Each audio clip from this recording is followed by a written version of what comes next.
हमारा हाकिमियत, हक मलकियत और हक रोज़गार का जदोजहद जारी रहेगा। ये तहरीक कश्मीर और गिलगित बल्तिस्तान के पहाड़ों तक महदूद नहीं रहेगा। इंशाअल्लाह ताला मैं इस तहरीक को पूरा पाकिस्तान में चलाऊँगा।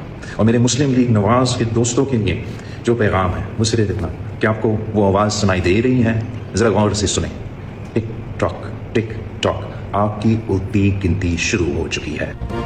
Tick tock chairman people's party Bilawal Bhutto Zardari की नून लीग को वार्निंग। कहा वफाकी हुकूमत की उल्टी गिनती शुरू हो चुकी। आजाद कश्मीर इलेक्शन के नताइज को मुस्तरद कर दिया। ये साफ और शफाफ नहीं, धांधली ज़दा और कातिल इलेक्शन थे। पीपल्स पार्टी हिम्मत हारती है न कभी मैदान छोड़ती है। हमारी तहरीक कश्मीर और गिलगित बल्तिस्तान तक महदूद नहीं रहेगी। पूरे मुल्क तक अपनी तहरीक को फैलाएंगे। पूंछ वालों अपनी तैयारी कर लो। बिलावल भुट्टो का बाग में जलसे का भी ऐलान। दूसरी जानिब वजीर इत्तलात मजमा बुखारी का बिलावल के बयान पर तंजिया एक्स पर पैगाम लिखा। उफ हम डर गए, अब क्या होगा।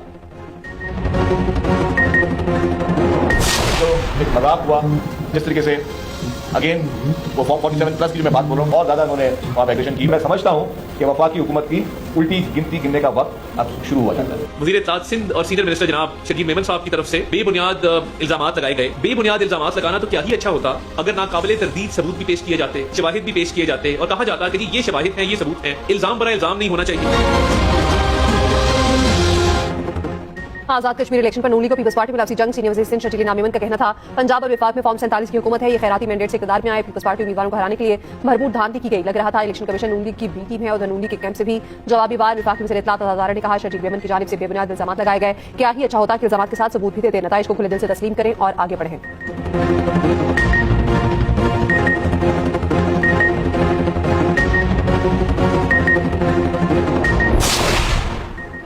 आजाद कश्मीर इलेक्शन के दूसरे मरहले में शेर की धार। नून लीग 14 और पीपल्स पार्टी 5 सीटों पर फाते। महाजरीन की 12 में से 10 सीटें नून लीग के नाम। पीपल्स पार्टी 2 पर कामयाब। मुजफ्फराबाद डिवीजन की 9 में से 4 सीटों पर नून लीग, 3 पर पीपल्स पार्टी फाते। Chief election commissioner Ghulam Mustafa Mughal ने 7 इंतखाबी हल्कों के नताइज का ऐलान कर दिया। पहले 27 और 28 के पोलिंग स्टेशन पर आज वोटिंग होगी।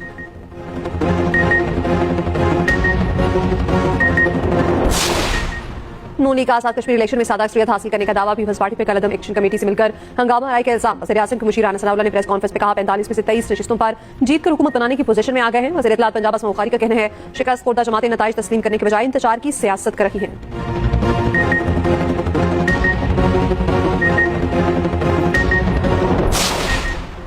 कराची व हैदराबाद में मुतहदा मरकज़ पर फारिग पर पुलिस का क्रैकडाउन। नाजिमाबाद से रहमान और फूला समेत कई कारकुनान ज़ेर हिरासत। पार्टी के सीनियर रहनुमा मुस्तफ़ा कमाल और अनीस कैम खानी मरकज़ पहुंचे। गैर रस्मी गुफ्तगू में मुस्तफ़ा कमाल ने कहा कि कल की बात गुजर गई, ऐसा कुछ नहीं हुआ जो ठीक ना हो। दूसरी जानिब चेयरमैन एमके पाकिस्तान खालिद मकबूल सिद्दीकी ने वाक़े को गलतफहमी करार देते हुए कहा कारकुनों की तकरार के बाइस नाखुशगवार वाक़या पेश आया। अब सूरत हाल बेहतर हो रही है।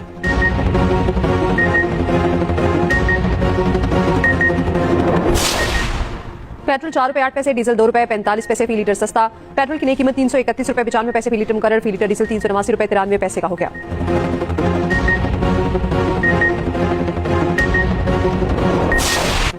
अमरीकी सदर ट्रंप की ईरान को फिर धमकी। व्हाइट हाउस में मीडिया से गुफ्तगू में कहा ईरान को कार्रवाई से पहले आखिरी मौका देना चाहते हैं। जारी जंग हमारी तवक्कुआत के मुताबिक आगे बढ़ रही है। ट्रंप ने दावा किया ईरान की दरखास्त पर बातचीत जारी है। ईरान को अपने हुकूमत से गुजरने पर किसी से रकम वसूल नहीं करने देंगे। सोशल मीडिया बयान में सदर ट्रंप ने कहा ईरान ने मुज़ाकरात की दरखास्त की लेकिन अब बातचीत से इनकारी है। ईरानी क़यादत दोगलेपन का मुज़ाहिरा कर रही है। अमरीकी अहदेदार ने कहा सालिसों के जरिए दोनों ममालिक के माबैन राब्ते जारी। ईरान का अमरीका के साथ किसी भी किस्म की जारी मुज़ाकरात से इनकार। तर्जुमान ईरानी वज़ारत ख़ारिजा ने कहा अमरीका के साथ फिलहाल कोई बातचीत नहीं हो रही। स्विस वज़ारत ख़ारिजा ने कहा है कि मुमकिन मुज़ाकरात के लिए ईरान और अमरीका से राब्ते में है।